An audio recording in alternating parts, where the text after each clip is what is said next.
Also committed to the High Court alongside the minister are Engineer Bernardo Chimeze, the former acting executive director of UNRA, Joe Semugoma, the former acting director of finance and administration at UNRA, and Mr. Apollo Senketo, alias Mark Kalyesubula, a businessman. Others are Isaac Mogote, former banker with Housing Finance Bank Limited, and Marvin Baria Ruha, the former legal counsel for UNRA. Prosecution alleges that the minister abused his office while holding the Works Ministry docket by a letter dated November 14, 2013, when he directed the immediate signing of the contract between UNRA and UTAU, an American construction firm that was contracted to upgrade the Katosi Road, and yet the company lacked the capacity to perform and it was a sham company. He denies the allegations. The IGG, Irene Mulyagonja, in her summary of the evidence presented to the court, says she will produce evidence at the trial to show that the 6 suspects, including the minister, are guilty as charged. The ombudsman says she will adduce evidence at the trial to show that when the Katosi fraud was detected, the Inspector General of Police, General Kale Kaihura, by letter dated July 17, 2014, that was copied to the then line Minister for Works, Engineer Byandala, ordered that the upgrade stops, but instead the minister instructed his junior minister, John Byabagambi,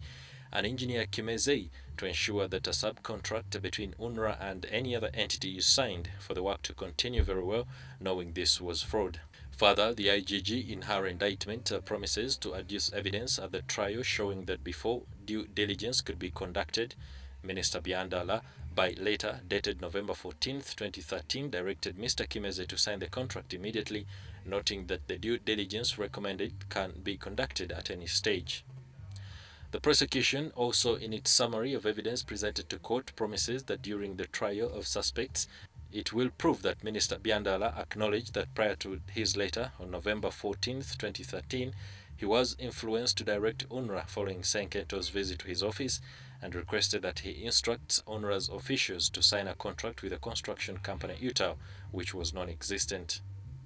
The IGG also faults businessman Senketo in her indictment for having not had any powers of attorney to represent UTAU,